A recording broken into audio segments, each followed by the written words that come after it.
Hello, everybody. Welcome to Watches with Dennis. It's the Saturday live stream like we usually do, and we are back to actually talk about new watches. Did a few broader topics over the last little bit, or Watches and Wonders oriented topics. So now we're actually starting to see more releases, enough that at least I think we can have a conversation for somewhere between 30 minutes and an hour. And I've picked three this time to go ahead and focus on for us. So we will be jumping into that. Not a lot in the way of housekeeping to open up with. I haven't had any pre-recorded videos over the last week.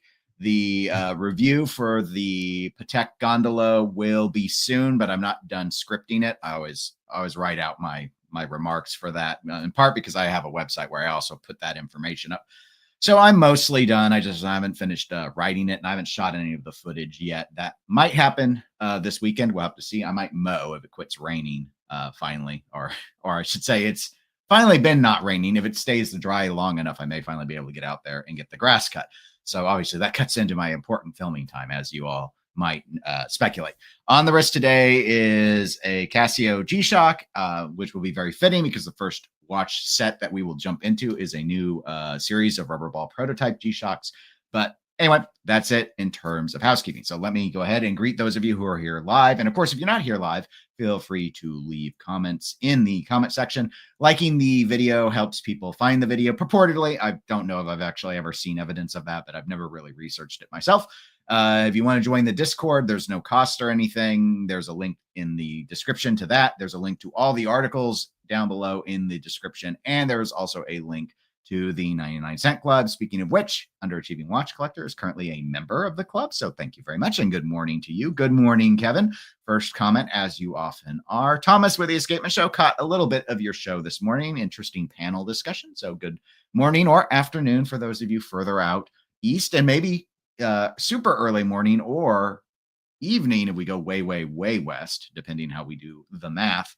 And Joe Bolt, good morning to you as well. Another 99-cent Club member, Matthew, hello. You need a neighbor kid to mow for you. I'm sure there are probably some that with enough money might be willing to do it. It's one of those things I've still kind of refused to let go of.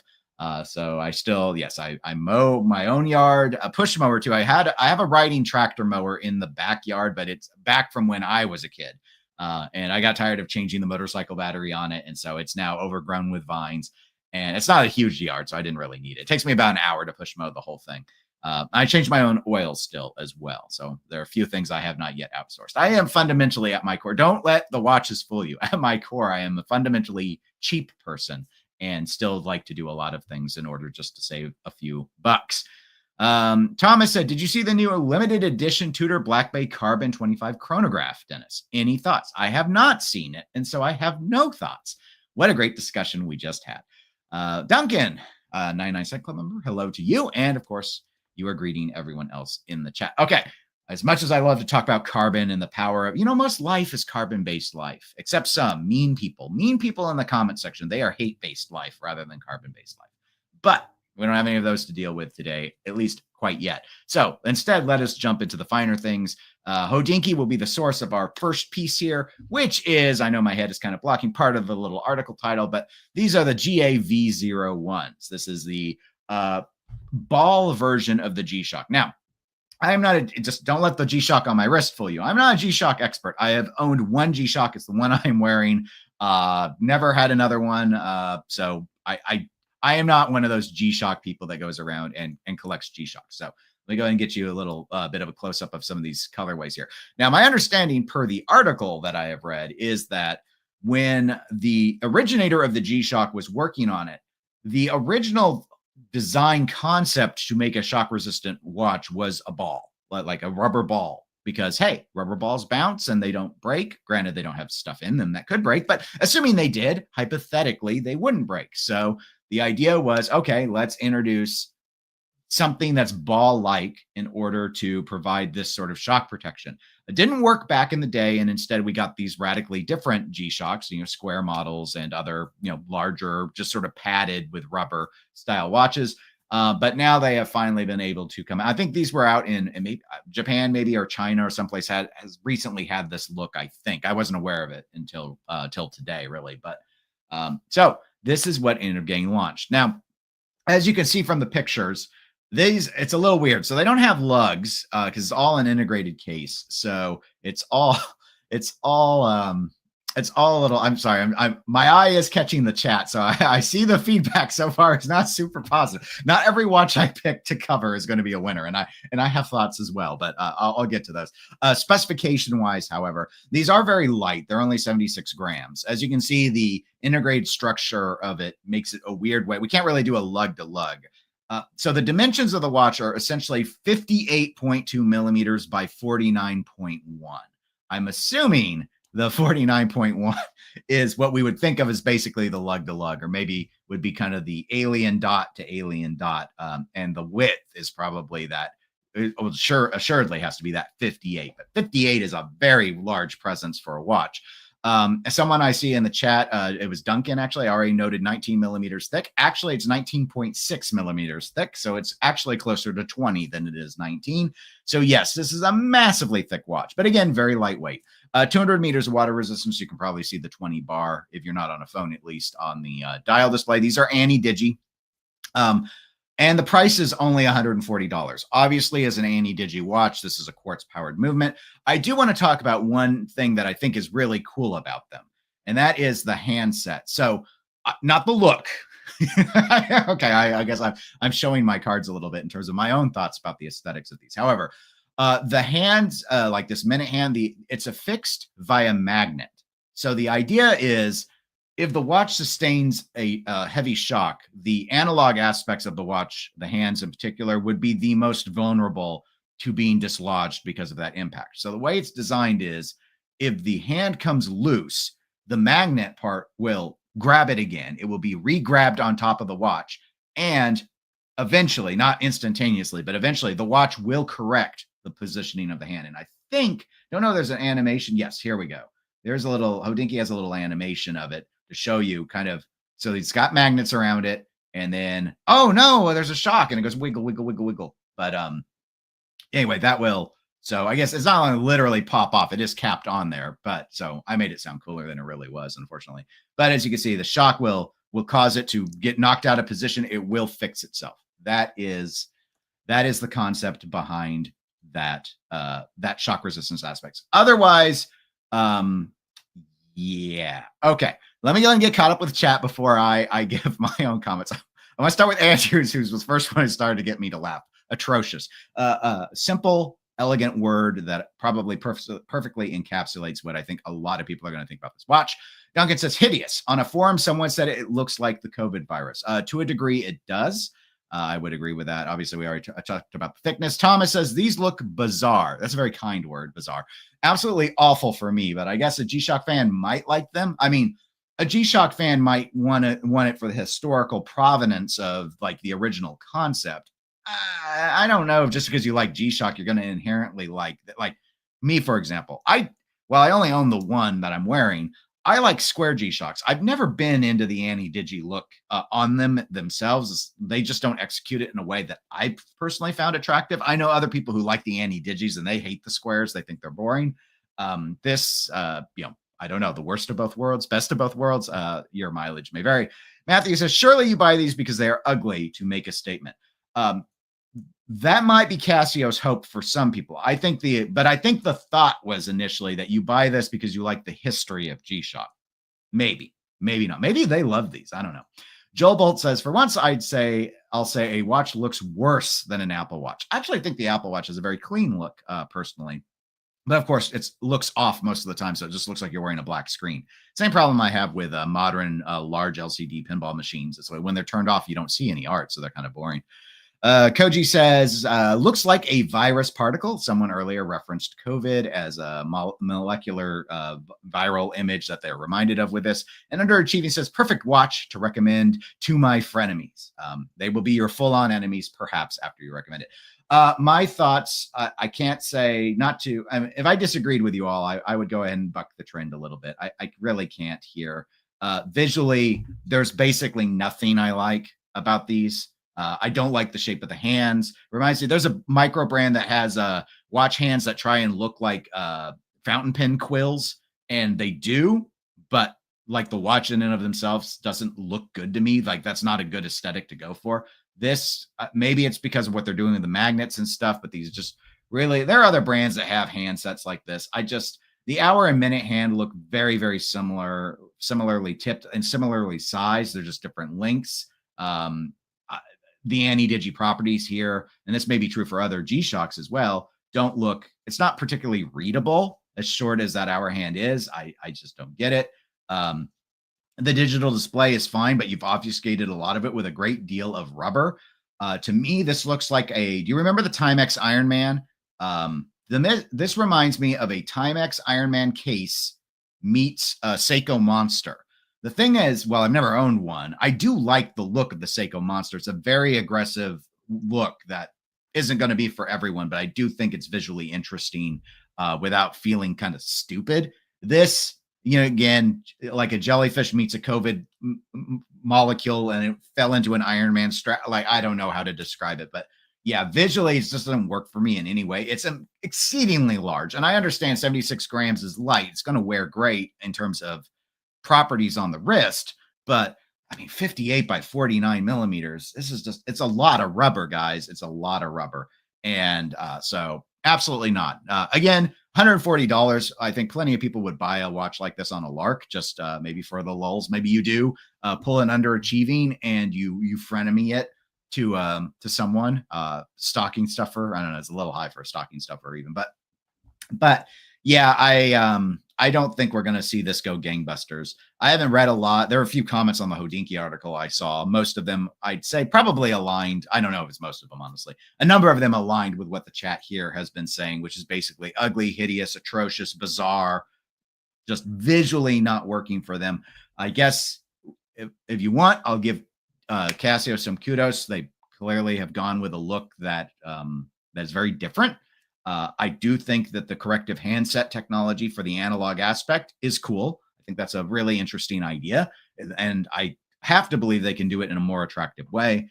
But again, for a shock resistant watch, I can't help but say, like a highly shock resistant, like G-Shock, I go back to the squares and I say, why not just do it purely digital and avoid that whole challenge of trying to deal with protecting a handset outright? I mean, if the watch is supposed to be shock proof, the first thing you do is get rid of hands, in my opinion.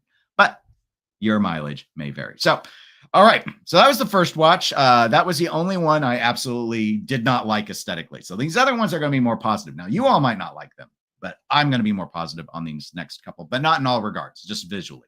So let's go ahead and jump to Seiko. We talked a little bit about the Seiko Monster. So haven't seen a new Seiko Monster in a while that I can think of. And this is not one of them. Instead, this is another Prospex. This is going to be the Seiko Prospex 1968 Heritage Divers GMT. So thing you'll probably notice, let me go and get the image up here so you can get a better view. This is a blog to watch. Again, link in the video description to the article so you can actually go and read them, because I will not be reading them aloud to you. In this instance, I like this visual look overall. This is very much a hybrid sports watch, though, as you can see. You've got the unidirectional rotating dive bezel. It is not a 24-hour bezel. The 24-hour markings for the GMT hand are present basically on the rehod. And so you can see the GMT hand. This is a collar GMT functionality watch. And then otherwise, you've got a 430 date window. That's going to be polarizing to some of you. I'm okay with 430 date windows. It's color matched, so I'm giving it a huge pass anyway, because Seiko does not often color match. Granted, it's a white dial, so that's probably just accidental that they color matched it. But hey, they get credit for it. Because they do. The markers are clear. You've got the Lumibright loom on it. It's a Seiko. Again, you've got this kind of 4 o'clock crown position, so it's going to be pretty wearable. The watch itself is 42 millimeters in diameter, but the lug-to-lug is only 48.6. So even though 42 sounds large to you, bear in mind with this shape, you're still under 49 millimeters on lug-to-lug. So most wrists, I think, are going to be able to execute on it. So that's going for it. Thickness also, this ain't no 19.6 Casio rubber ball abomination thickness, okay? This is 13.3 millimeters, which actually I think is pretty reasonable considering it's a 300-meter water-resistant watch. So again, proportionally, much like many Seikos, I think this Prospex executes really, really well. You can see on the dial here, it says automatic 3 days. That's because of the movement. The movement is the 6R54. So that's a 72-hour power reserve, 3 hertz, automatic winding movement, all that good stuff going for it. Now, like we often see with the 6R lineup, It comes with a higher price tag, and the accuracy, while better than the 4R line, is not great. Out of the box, officially, this is a minus 15 to plus 25 second per day movement. And as I already noted, it's a collar style GMT. The price tag on this watch is $1,700 US. So, my overall thoughts. I think it's a really nice looking package as a dive watch goes. I think you're in a tricky position when you're balancing, in my view at least, when you're balancing the idea of doing a GMT watch and a dive watch together. And it's not my favorite way to go about doing it. I kind of think those should just live in two different worlds. But I suppose, hypothetically, if you're someone who likes to travel to dive, you may want a GMT functionality watch while also being able to have the rotating dive bezel to use the watch for its original intended purpose. But if you would do that, my instinct would be this shouldn't be a collar format GMT. It should be a traveler format GMT. However, again, what would the price look like on that? All these other things along those lines, we could bring up a lot of questions. All combined with the decision to do this, I think it's a really nice looking package.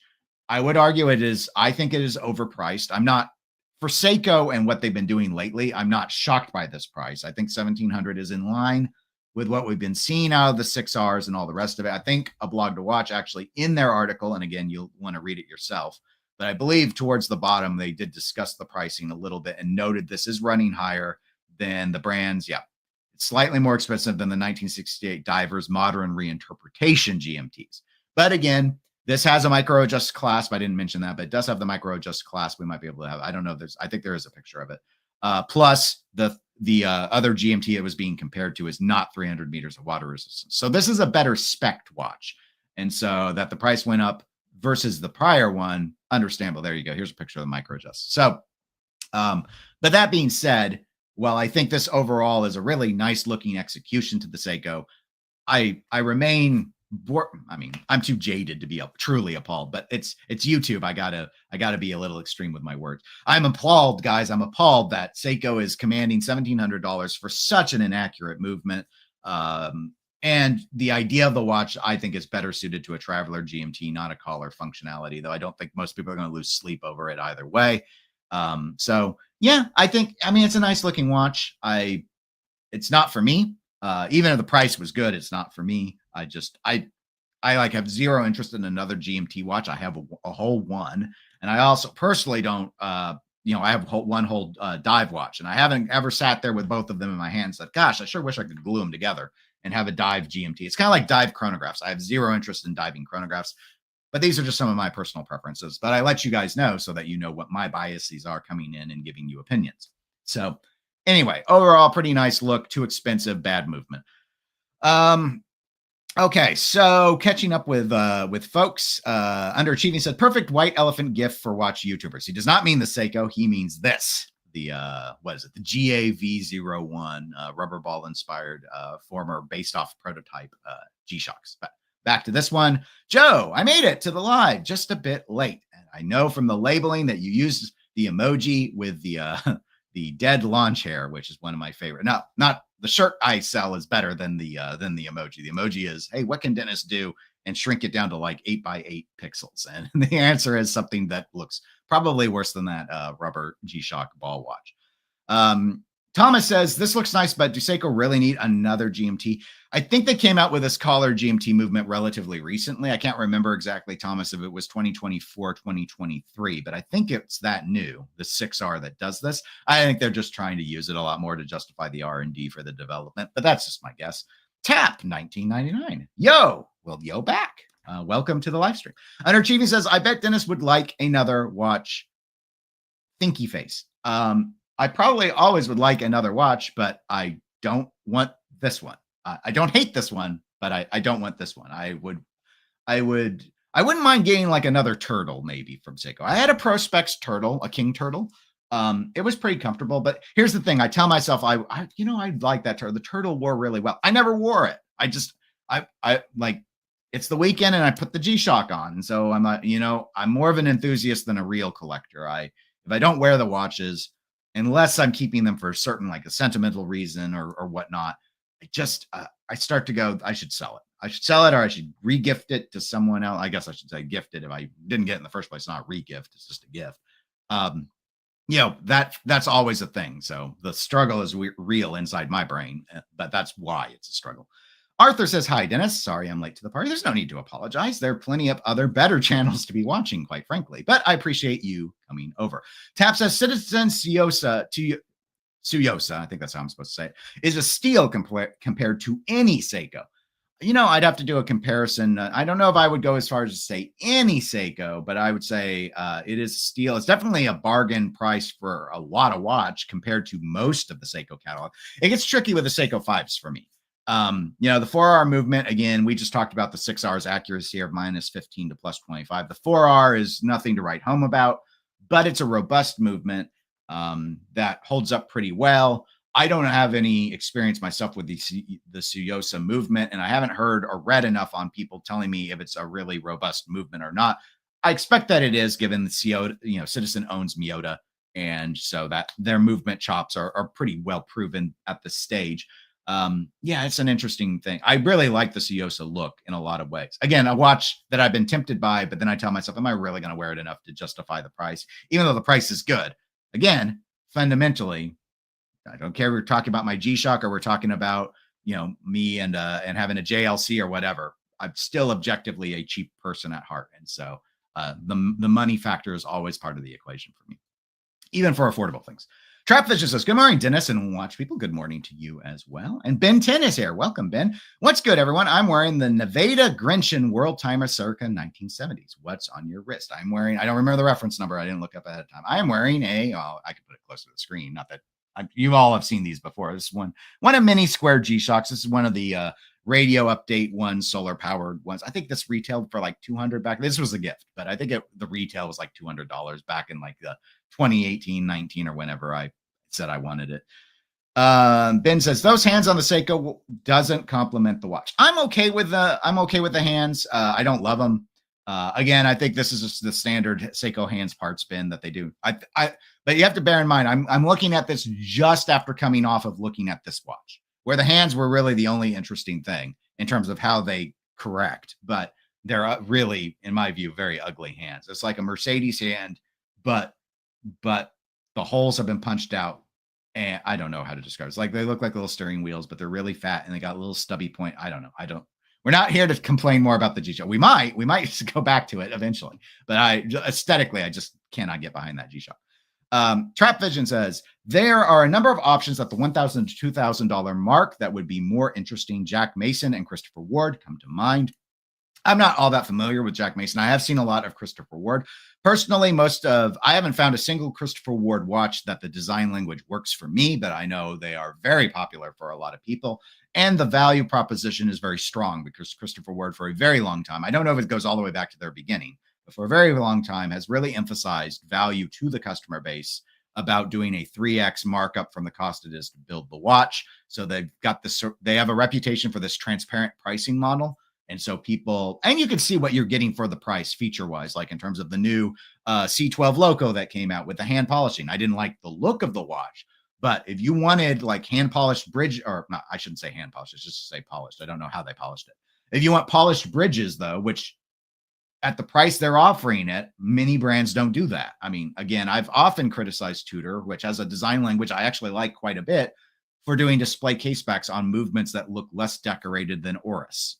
And these are just, it depends what you value in a watch. Watchdog Podcast, welcome to the live stream. Recently stepped back into the world of Seiko with a spring drive SNR045. Not a fan of GMT watches, so was waiting for a diver version, big chunky titanium diver goodness. So well done. I do like the idea of chunky divers in titanium because you get the size without the heft. That said, and spring drive. I used to own a spring drive watch. It was a Grand Seiko, one of their heritage models, one of their older models, but knew enough that it was the rebrand where they were no longer under Seiko, but their own subsidiary. So you didn't see Seiko and Grand Seiko on the dial. Excellent dial is one of those champagne dials. I talk about it from time to time. That's the only dial I really miss in my collection. That was a really nice dial. But again, the watch was kind of thick. I didn't wear it very much. The bracelet wasn't particularly comfortable, so it left. I have been very tempted to get another spring drive, though. Probably wouldn't be a dive watch for me, but it also wouldn't be a GMT. I'd probably just get a more boring time plus date watch. Ben says, I excitedly told a guy last night at dinner that I collect watches, and I could see him look at me like I was 50 years older than I am. And he was an older man himself. Yeah, it's one of those things like where I work. The only person who knows I collect watches where I work is my boss, who also has a watch collection. But everyone else knows I collect pinball machines. You see, for that, even though that's a fuddy-duddy, like pinball machines, old-fashioned. When you tell people pinball machines, they're going to think like the wall art I've got. They're going to think something from the old days, wood rails and reels that click and all of that. But they're fun. Like people understand they're a game. And so people kind of get it because it's a game and games are fun. Explaining that watches are neat. And I'm not like, look at how I dress. I'm not like a fashion person. I like wear the same blues and grays for work, and I wear t-shirts and jeans or shorts at home. Like I'm not into fashion. I don't have style. I like watches because I think they're interesting. I do like the way they look. That's of course a key part of it. But it's so I just like, I don't even want, plus the pricing. I don't know, at least with the pinball machine, people know they're big. So when you tell them how much a machine is, it's okay. With a watch, if they start asking about like, well, how much was that watch? And it's like, well, if it's a G-Shock, I don't think I'll get too judged, by saying, oh yeah, it's $200 watch. But if they look at the GMT Master 2 I have, or not GMT Master, excuse me, Explorer 2 I have, even back when I gave them the price when I bought it, which was like $3,400, they're gonna be like, you paid over $3,000 for a timepiece. And they wouldn't say timepiece because that's pretentious. They'd said watch. For a watch, why didn't you just get an Apple Watch? There are a lot of Apple Watches where I work. So just one of those interesting things. Ben said, then I said I collect gold coins, and he literally said, excuse me, I need to use the restroom. I do have a small coin collection, not gold coins. My coin collection isn't really worth anything because my grandpa collected coins, and so that was something we did when I was a kid. And so I have that collection plus what few, like, the quarter, they're all like the modern coinage sorts of stuff before the commemorative quarters and stuff, but not like anything full of silver and gold and stuff like that. But anyway, but I don't actively do that hobby anymore, so I never talk about it.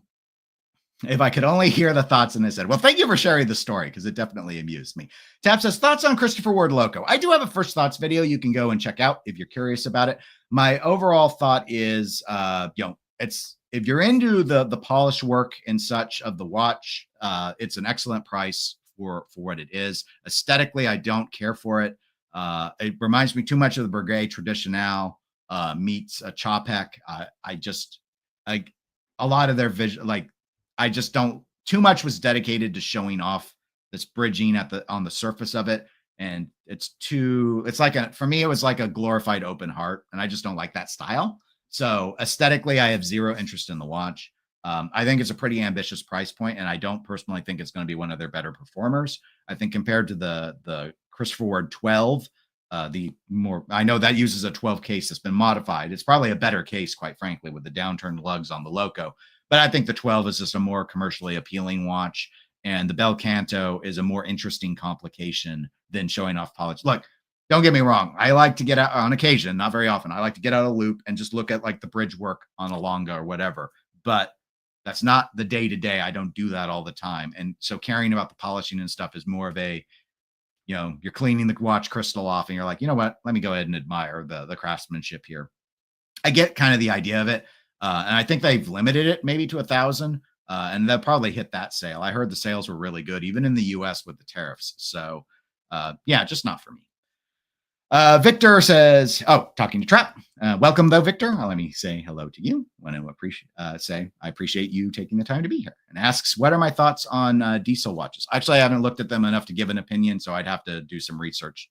I don't want to speak out of turn. I've looked at them before, but not closely enough. I can't tell you the design language off the top of my head. So don't want to I don't know enough to comment. Sorry. That's like the most boring answer ever. Ben says the CW Loco is kind of cool, but reminds me of an RM Strom. Yeah, another brand I can't think of, but I've heard the name of. A bit too much. All that said, I'd rather get the CW Loco, even though you can get it wet at the 30 atmospheres. Yeah, 30 meters of water resistance. I did touch on that in my video. That's the one thing on it that I think was a big mistake. You put it in a 12 case and you gave it 30 meters of water resistance, and it's already a kind of thick watch. Maybe they've just explained why they made that decision. I think that's the biggest thing that will honestly hold sales back. It's not my concerns with the aesthetics. Most people aren't me. It's that 30 meters of water resistance. That is just I think it was a big mistake in what is basically a sports bracelet watch. I just think it was a huge mistake. But hey, is what it is. And the chat, this will be an interesting one for the chat, and I'll jump into the third watch, but I'll give you mine really quick. How would I rank the following? Omega, Tudor, Breitling. That would be I guess overall, that would be my order.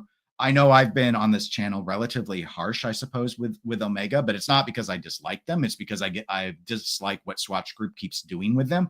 But Omega's got the best watchmaking chops out of all of them. We'll spend most of our time on channels like this talking about Speedmasters, Seamasters, Aquaterras, and the occasional Pro Prof. But Omega has done minute repeaters.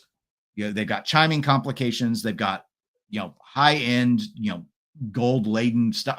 They work in precious metal. They work in high degree complications Rolex would never dream of working in. They've got watchmaking chops. It's just everything that they do that shows off the chops is so absurdly priced. It's the same thing that we ran into with Seiko and Grand Seiko, or even Seiko today, when you're looking at King Seiko and people are like, why would I spend this much money for the word Seiko on the dial? Omega has that problem. They were a value sports watch brand, and they're trying to have their feet in both ponds, but they're still the best of the three. Tudor, much like Rolex, not very complicated, clean design language, leans really heavily, by and large, into the vintage aesthetic. Their in-house movement, after they work the bugs out of it, though, they don't do it. It's not the variety of Omega. I will say, for the baseline, entry-level stuff, I think Tudor's movement is a better option. Personally, I think the coaxial is more hype than it is real meaningful substance to the end user. But Tudor isn't going to decorate as good as Omega or anything along those lines. And generally, they seem to follow Omega. It's like Omega does Metis. Okay, Tudor now kind of does Metis. And so there's that. I've not owned a Breitling, so in a way, I'm unfairly putting them in last. However, they do a lot of Bosch movements, slight modifications to ETAs and things like that for a lot of their watch models, and then obfuscate it with their own naming. Tudor does that to a little bit of a degree, but not much, just like the 1926 and some of their older lines. And then Omega, it's all in-house. So, kind of doing it from movements. That's part of the reason I'm going to group it that way. Breitling, if you're looking at complications, I would chronographs specifically. I would personally probably start with Breitling. They share the movement technology with Tudor, but I think Breitling's chronographs are more interesting. And I don't have any interest in the Speedmaster. So for me, I just don't look at Omega when it comes to chronographs. Though you could probably argue their chronograph, depending on which one, might be the best of the bunch. But anyway, so I think your order that you typed them in, Tap, is the proper order. But so anyway, while you all give your thoughts, I'm going to go ahead and throw up the last, not throw up literally, because I think this watch is actually very, very attractive, is the Kudoke 5. I hope I am saying that right. If not, feel free to try and type the correction in the chat. I apologize for any mispronunciations. But this is the name. I thought maybe the name of it was like Kudoke 5 24-hour celestial disc watch. No, it's the Kudoke 5. Apparently, they just do these numberings. So anyway, very interesting watch. Definitely not going to be for everyone. Let me throw a photo up. This monochrome is the article. Again, link is in the video description. But let me go ahead and give you some specifics. So you have this celestial complication. It's not a moon phase. It's just a day-night cycle, which is why you see the sun and the moon here. But when I see this and it takes up so much of the watch, I thought this watch was huge. It's not. It's 38 millimeters. So it's 30 millimeter watch. I could not find in my research this morning what the lug to lug is. It looks modest, but I don't know. It looks modest. It looks proportional. So nothing ridiculous, but I don't know what it is. Thickness is 12 meters. Excuse me. Thickness is 12 millimeters. If the thickness was 12 meters, the watch would be unwearable by human beings. Water resistance is the lowest of our bunch today. This is only 50 meters of water resistance, so basically showerproof. This is the only watch. Well, I was going to say the only watch that uses an in-house movement, but all the watches have had in-house movements today. This is actually the Caliber 1-24H_L, which I'm sure is referencing the complication. But anyway, so it's the Kudoke caliber 1. This is a 4 hertz hand wind only movement. I will show you a picture of it later. It is a beautiful 3/4 plate, true German format. This is a German brand, so not surprising. Anyway, 4 hertz watch, 46 hours roughly power reserve on it. So I want to start with what this and the price. It's just under 18,000 euros, like 17,900 euro. I don't know anymore the current exchange rate. I've normally ballpark euro and dollars almost 1 for 1. So yeah, this is going to be close to 20 grand. So how it works. Think Meistersinger. If you're familiar with Meistersinger, it's the brand that's known for one-handed watches. This is a 24-hour bezel, or excuse me, 24-hour dial, I should say. So the chapter ring is the markings. So you see that they're 24-hour markings. The triangles are every hour. The dashes are every 15 minutes. So they do have minute markings as well. So it's not going to be the most convenient time-telling watch, but it is easier to read than a number of 24-hour dial watches are. So this will be like, let's start at 2. So 2:15, 2:30, 2:45, that's 3. So they've written Arabic numerals above the triangles for all the even hour numbers other than down at the 12 o'clock, because that's what the brand name is. The gold pointer on the night side here is what tells you the time. So this says it's 2:15 right now. That's what the watch indicates. The way the day-night complication works is whatever's towards the top half of the dial is the cycle that you're in. So this is 2:15 a.m. So it's still dark out, which is why we see the sun, like we split across here in the middle. We see the light is trying to, we're getting closer and closer to daylight, but we're not there yet. So when it's down at noon, this is going to, the gold sun will be fully on the top half of the dial to reflect that. So that's how the day-night cycle functions. So it's actually very, very basic, very easy to read it. Obviously, 24-hour dial means you're not going to instantly be able to tell the time on it, but here you go, another little shot to play up the light and dark. Look at the shade. And Monochrome must have been very proud of this photo that they took. It is a nice photo. This is some constellation. I forget which one it is. I think this gold leaf or something, I believe, was used for the gold portion.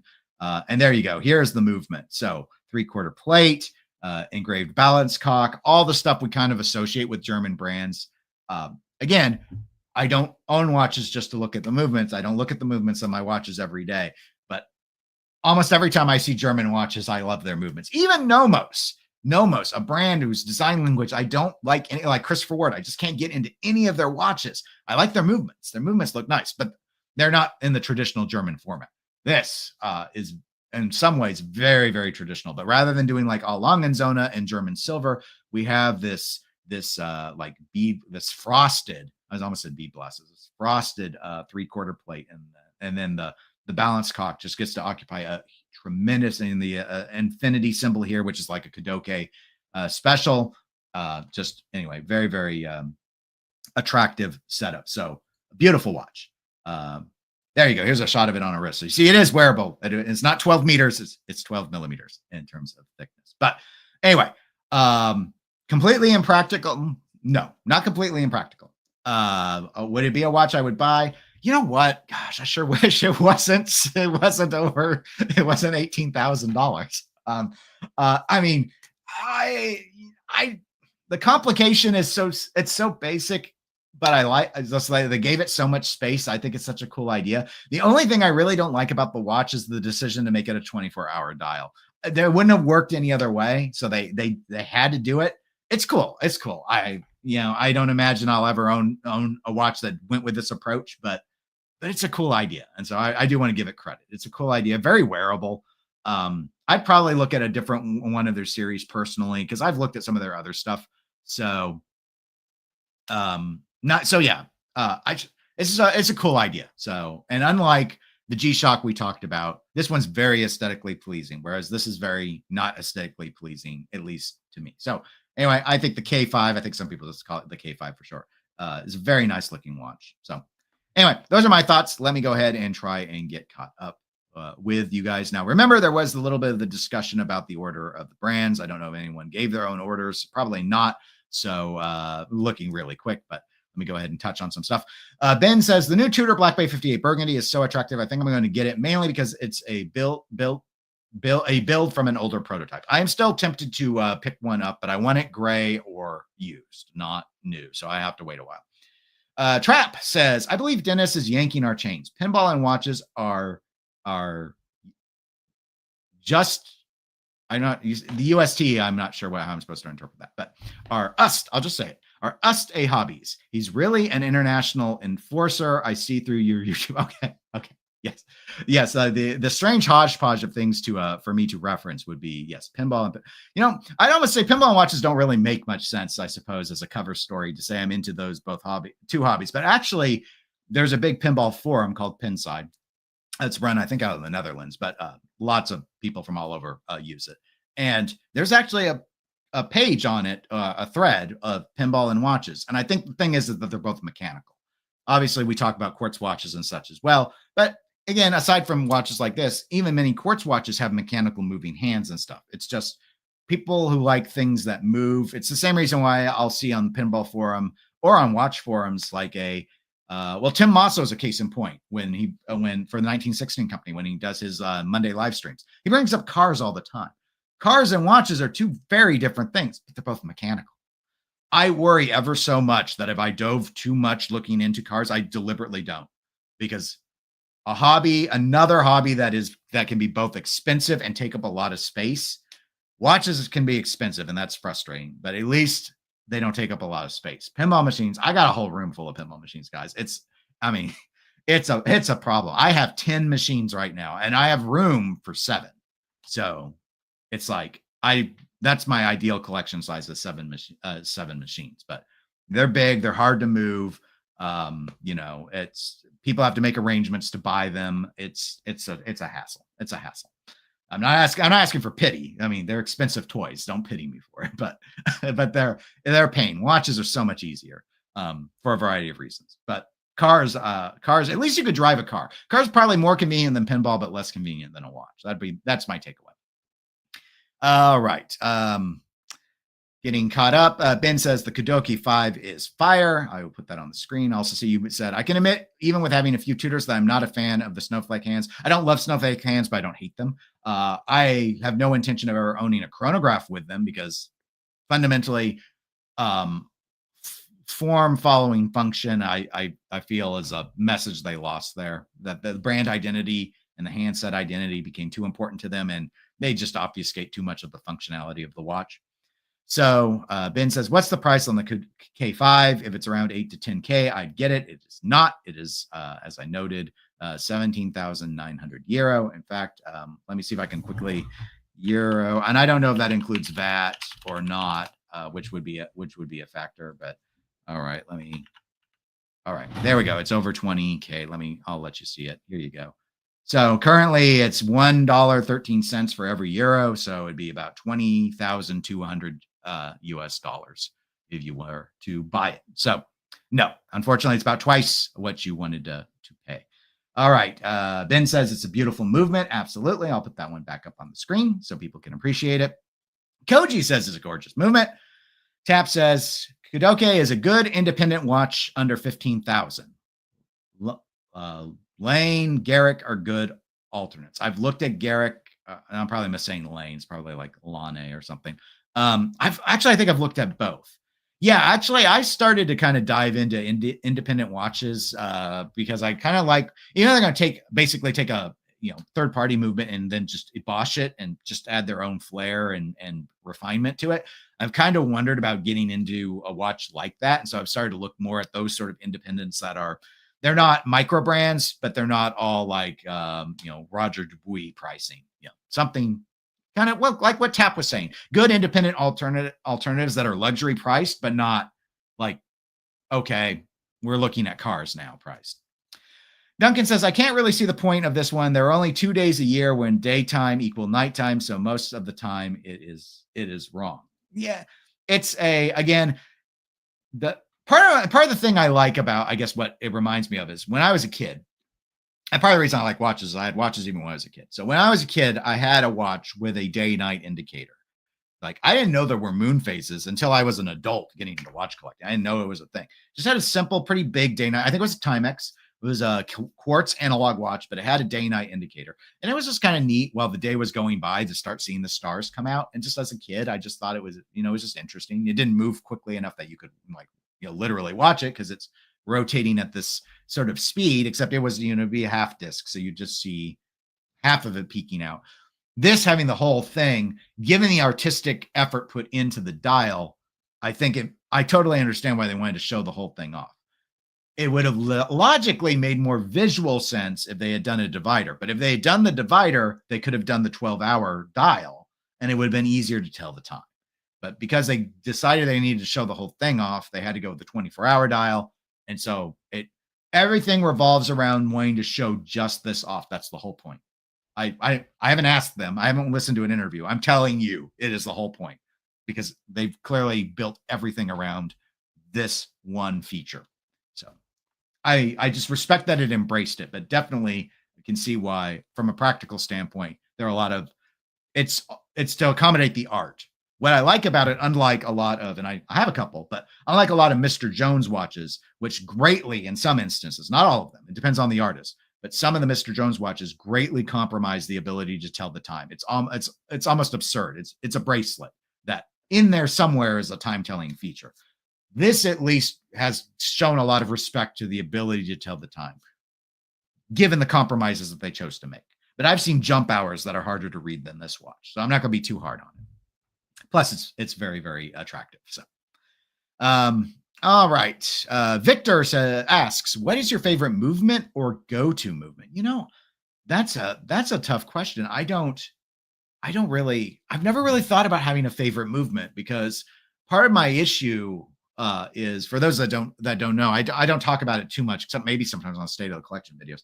I deliberately go for brand diversity. Like, I don't own more than, and I've never owned more than 2 at any given time, 2 of a brand. So like, I've never had more than 2 Seikos in the collection at a time, 2 Mr. Jones watches at a time, 2 Rolex at a time. Never had more than 2. So I have essentially forced movement diversity because of the brand diversity that I enforce on my collection. So it's really tough for me to have a particular favorite go-to movement, because I've gone through so many. I could tell you, just like in terms of experiences, what I don't like, and what I do. So from a hand wind perspective, I like very easy to hand wind movements with a very visceral click. The best, I don't know the movement number, I'm sorry. The best that I've experienced, I still use it regularly, which is why we always roll our eyes at how expensive they are. But JLC's reverso movements are my favorite. They're the best hand wind experience I have ever had. I've not done the Patek Gondolo review yet. Hand wind on that watch, it's a more comfortable watch than my reverso was. The movement winding is not as good as the JLC. The JLC was a better movement experience from a winding perspective. So I like a really nice hand wind. And again, I look for that most on hand wind movements, but if you've got a really, I don't know if I want to use the word supple, but yeah, just a really clean hand wind experience, even on an automatic. Parmigiani Fleurier, really nice hand wind experience, even on their automatic watches. I have 2 Parmigianis. They both are great hand wind experiences. So I really look for that. Rotor wobble, hate rotor wobble.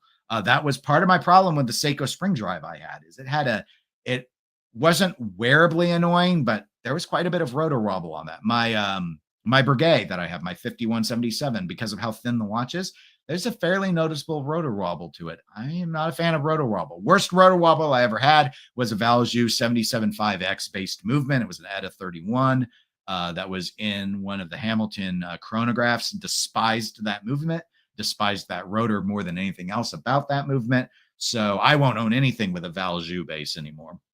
Valjoux 77.5X base. That poisoned me to the whole movement. So I really don't like movements that are like that. But I don't really have a go-to movement. I mean, I suppose Miyota 9000 series as a general rule, if I'm looking at micro brands, I'm like, if it's got the 9000 series, I tend to feel like that's a pretty safe bet to go with. Sellita, not the SW200. Too many of you tell me how bad they function with hand winding them, and you have to, but they often have issues. If it's a Sellita SW2 hand wind base model, pretty nice. I had a Stova Flieger that had one of those. That was a really nice winding watch. I actually really like hand wind quite a bit, so I just have a bias to hand wind in general. I actually don't pick my watches depending on if they're hand wind or automatic, and I probably have more automatics in the collection. But But that's my biggest interaction besides setting the time is being able to hand wind the watch. And so I don't know. That probably didn't answer anything for you, but there's my feedback on it. Ben, much easier for him. He's just like, I like the Rolex Caliber 3130 and the Sellita SW 2016. Or, no, 260. Why did I say 2016? 216. I can't talk. Sorry, guys. It's running along. Trapfish says cars and watches are dangerous together. Money would fly out faster than you could make it. Cars are, at least I would run out of driveway really quick. So that's the one thing. Trap, actually opposite of me. I am a fan of the Valjoux 7750. In fact, a lot of people are Trap. I've met a number of people who love the Valjoux as a base, and it really excites them. And I've also heard that a number of people will respect brands like, I think IWC will take Valjoux as a base and then heavily modify it. And I've read a few people say they don't feel at all like Valjoux anymore after that. So again, what's interesting to me, but again, this is my own personality, is one bad experience and how badly, and maybe it wouldn't for you, but how badly one bad experience can poison someone against something. I was so adverse to that Hamilton was my first mechanical chronograph. I had to send it in for repair twice. It had the same error both times. It was super thick. I'd only ever had a quartz chronograph before. It was super thick. The rotor made it feel like my wrist was going to fly away, like it was a helicopter. It was tough to push the button on. I liked how it looked, but it poisoned me against that movement line. And, it's one of those things. Like, I just can't trust the movement now. And had I had a good one, maybe I still would have had a problem with the rotor. I still probably would have had a problem with how the chronograph actuates in that particular model. But I wouldn't still remember it going back into the watchmaker more than any other watch I have ever owned. And I've had a number of watches I've gotten that had an issue that had to go in for service, but never have I had to do one that within a month and then send it back in the next day. And again, that's more on the watchmaker than Valjoux, but it is what it is. Just all I can do is say that was my experience. So Victor is also a fan. Can't go wrong with Valjoux. Ben says, oh gosh, I've struck a Valjoux chord here. Ben says Valjoux 7750 is legendary. I was recently looking at a vintage Dodane. I don't know how to say that. Dodane Type 20 that I believe has a Valjoux movement. Ben follows up with, diversity is great, but I always come back to the roly avalanche. I can understand that. I mean, what does Rolex have going for it? They're very robust. They're very accurate. They're very wearable. And if you have concerns about value retention, they retain, as a general rule, they retain better than just about everything, other than, I guess, some Pateks as a general rule, right? And maybe some of the Rolex. Well, but as a brand, because they're so much more affordable, there's more interest in picking up Rolex's used. So, no, there's a lot of reasons. I don't know now with the tariff if I'll accept it, quite frankly, because I'm bitter about tariffs too. But, I'm still on the list for a Rolex sub. I like I had a 34 millimeter Oyster Perpetual. That was one of the best wearing watches I ever had, but the values got high. It wore a little small for me. I kind of wished I had a 36 millimeter, so I let it go. But it was a great watch. It's just, there's so mumuch I haven't here. This is where my excitement or my enthusiasm side comes in, which I try and keep it more even keel overall when we do this stuff. But what I like about watches, but part of it is what about this? I've never tried a Piaget. What if it's better than Rolex? What if I don't know? Because I've never spent time with it. What if I'm missing something because I didn't give it a chance? So that's why I do the brand diversity, because I want to give it a chance. I want to be able to go and say, I know what an Omega is like. I actually owned one. I don't know on Breitling. We talked about the ranking order earlier. I'm like, I still haven't owned a Breitling. I've looked at Breitling in 2023. I almost bought a Breitling. I almost bought a Breitling last year also. And part of that is I haven't experienced it, like spent some significant, not just like put it on in a shop experience. I've done that. I've done that with a lot of watches. I mean, like wear it, like actually own it and wear it and it be mine and not think about it, worrying about scratching it or whatever, and then deciding, did I miss the boat? Was this something was this a hidden gem all along? Chopard, like, why do I keep looking at Chopard? They have such interesting dress watches. I haven't tried one of them yet. Or the Alpine Eagle. Like, maybe the Alpine Eagle would have been a better choice than the Parmigiani I got, or maybe I should have gone with the Chopek Antarctique. I'm still curious. There's so much I don't know. But if I just buy roly, it's like, for me, and you all do you. It's your hobby, do it the way you want. But for me, or if I just did Seiko or anything, I've locked myself in so hard onto one thing. It's like to me, it's like going to McDonald's and you got the Big Mac and you liked it. And so now that's all you ever order. And it's like, you didn't try the Chicky Nuggies. How do you know the nugs aren't better? You don't know. I'm trying to make sure I don't not know. Double negative. All right. Trying to make sure that I know. And that's how I do it.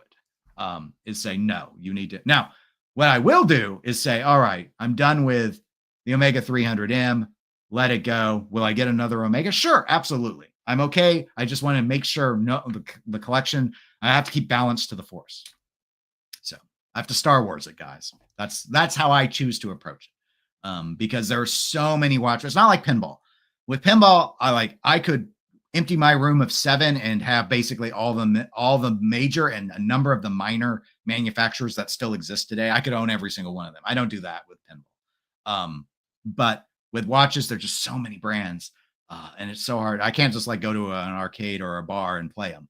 I have to own them if I want to really know them. So anyway, sorry. That's my collecting philosophy. So it probably explains a lot of how you see how I approach things on these live streams and stuff. That's the lens. But I don't usually tell people, I guess, why I use the lens. And that's why I do it. There's just so much out there, and I'm trying to make myself taste it. So anyway, that's the idea. All right. Ben says, I love vintage Air Kings with the 3130 caliber. Wristful Ignorance has joined us. Hey, welcome to the live stream. Trapvision says, I can totally understand your feelings about the Valjoux movement. That experience would sour any enthusiast. That was a shop-worn watch, so who knows what had happened to it in the display case. But yeah, it was unfortunate. Maybe I will try. I have thought about I've seen people take the Valjoux 77.5X series and turn it into a hand wind. I have been willing to consider that because I know I don't have to worry about the rotor wobble. You can also solve rotor wobble if you've got a thick enough watch, because I've had a number of watches where I can kind of feel the rotor wobble, but it's because the watch is so thin. Actually, micro rotors will have a lot of wobble. So my Parmigiani Tonda PF, it actually has a lot of wobble. I don't notice it on the wrist, though. It's when I take it off, you can hear it and you can feel it go, because it's got that real little but very dense platinum micro that just whirs like that. And again, I'd never had a micro rotor before. That's my one and only micro rotor watch I've ever had. So, all right. Victor says, do you own a KISS pinball machine? I do not. There are 2 different KISS pinball machines. There's an old one from Bally in the 80s. I've played it a few times. And then there's one from Stern Pinball with a dot matrix display. And that actually is a really good game. I'm not a huge KISS fan, but that game is a lot of fun. So we sometimes have it on location here in the Kansas City area. But that's it's the one with the demon head that spits the balls out. That's the dot matrix one. It's a fun machine. No, I've had a lot of time on it, but I've never owned it myself. Trapvision says the SW300 is such a smooth movement. The winding experience is comparable to an EV. Okay. I've heard good things about the SW300. A lot of people that have frustrations with the 200 really like the 300 a lot. Victor says, can't go wrong with Star Wars. Well, the modern trilogy maybe is debatable, but some good Force quotes, at least. I'm not so old, or the world's not so young as to not get those references, at least. So they're usually a safe reference to make. Tap says the Breitling B01 is a robust chronograph. I've heard very good things about it. And of course, I've looked at a number of them, but I've never pulled the trigger. And Arthur says, off topic, but enjoying wearing my CW12 Glacier Blue 36mm today. It is so nice. I might buy the lavender dial in the future, a soft purple colorway. Yes, I've looked at those. I'm not, the 12's design has a little too much going on for me. So that's why it never resonated with me. Like I see the Chopek in it, and I get it. They use the same designer. So people have their tropes that they do. We see it in pinball all the time. But there's just a little too much going on with it to have ever really clicked with me. I wanted a little bit more basic, like how the PRX I feel is like a less visually busy, like there's less going on with it. And so I don't feel so overwhelmed. When I look at the 12, I feel overwhelmed. So, but I've heard very, very good things from the people who own them. I've heard a lot of people love them with the SW300, and they have the titanium ones, I guess, that are really popular as well. Titanium is another interesting thing. I only own one titanium. Well, I've owned 2, but but I currently only own one. I have a Citizen in titanium, and I really like titanium. I like the lightness of it. Whereas some people really want a heavy watch. But I think in the integrated look, the lightness is probably pretty welcome. My biggest problem with my Parmigiani, it's probably because I've lost a little bit of weight. The watch is a little loose now and doesn't have micro adjust. So it banging around, if it had been titanium, it would have been less frustrating. So again, not something I would have known in a week of wearing it, but after spending closer to a year with it, we discovered new things. But anyway, thank you for sharing that, Arthur, and thank you everyone for sharing your feedback on the Valjoux 7750, the new Seiko Prospex 1968 Heritage Diver, the Kudoke 5 or the K5, and everyone's favorite, what I'll end the imagery on, which is the new, and by everyone's favorite, I'm being sarcastic. I think it was obvious, but the G-Shock GA-V01 COVID edition. So that is it for this live stream. I appreciate all of you who are able to attend live. Give your thoughts on these watches or on the 7750 movement in the comments if you're watching the recording. I'll go back and read those. I always do. I'll plan to be back for the next live stream on Saturday. I have not forgotten about doing a this or that. I still need to work on putting it together regarding Watches and Wonders. That will not be on a Saturday when that happens. And review of the Gondolo will probably, I might shoot it this weekend. I'm just not ready quite yet to film it, but I'm close. So that's pretty much it. Goodbye, everybody. And I hope you all have a really good weekend. Take care.